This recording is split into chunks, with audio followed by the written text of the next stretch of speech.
Apollo, the birth of Apollo. The sacred island of Delos was not always fixed in its present position in the archipelago of the Cyclades, but drifted endlessly over seas and oceans.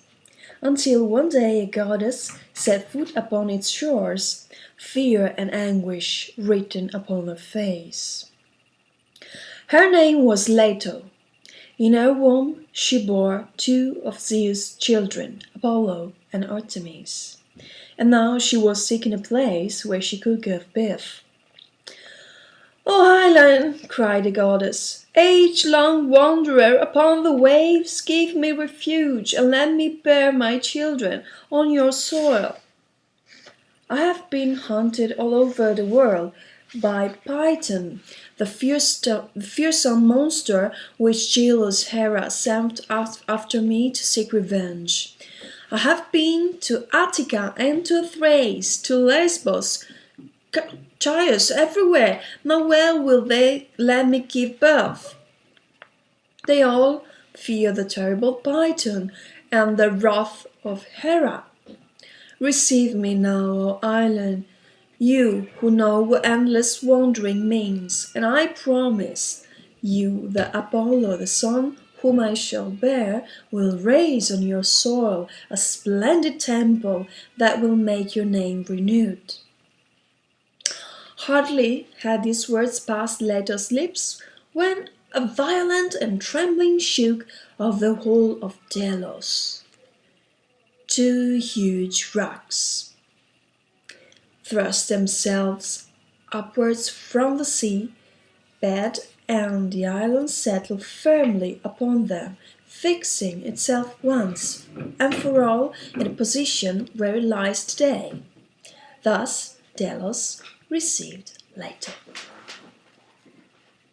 Immediately a host of other goddesses came to Leto's aid.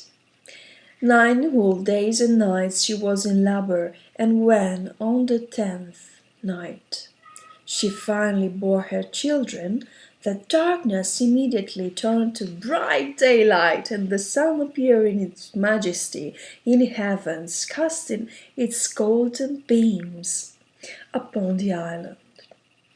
Truly, it could not have been otherwise, for the son that she bore was the god of light, golden-haired Apollo, and with him was born stern Artemis, goddess of moonlight nights. 4 days passed, and already Apollo was like youth filled with immortal power. When Hephaestus made him a gift of silver bow, with golden arrows so that it could not miss their mark, the young god resolved to kill the Python, the monster that had pursued his mother so relentlessly.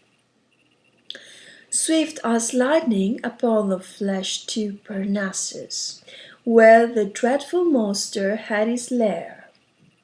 Until that moment, nobody had dared to raise his arms against the Python, which spread unheard of miseries all around it.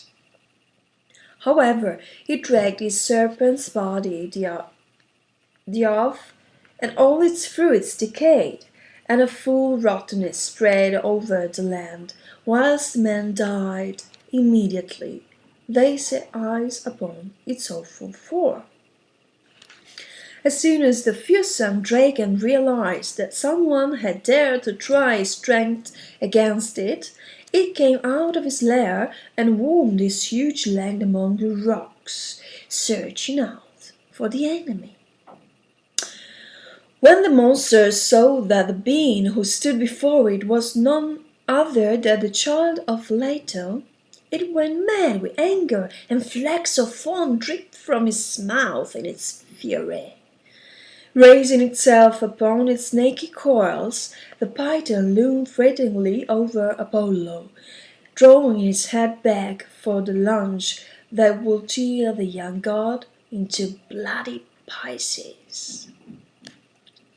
Quicker than lightning, Apollo loosed a single arrow at the Python and hit straight between the eyes.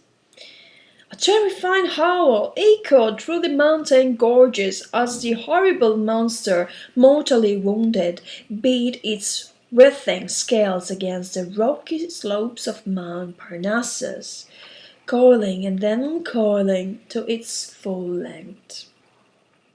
Suddenly it raised itself, huge and threatening, saw its full height only to fall back again with a fearful thud which shook the whole mountain. The python was dead.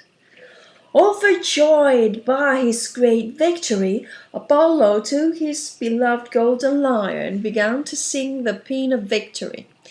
To the triumph of a heroic feat was added yet another triumph, a triumph that was no more than a song, but a song so wonderful the world had never heard like this before. From its words and music sprang all the contrast between savage struggle and peace, between destruction and creation, death and life. It was a song of overwhelming beauty and power, a song which nature heard in silent awe and which filled the eyes of oppressed mankind with tears of trembling happiness. When Apollo's paean had ended, the mighty clamor rose upon all the sides. It was the tumultuous cheers and delight cries of mankind and all nature. They rose of applause in this triumphant rim, and ever since Apollo has rightly held and challenged the title of God of Music. Apollo buried the python on the side of Mount Parnassus, and over the monster's cave he built a temple and an oracle. This was the sacred oracle of Delphi, which reveals to man the judgments of Almighty Zeus, Apollo's father.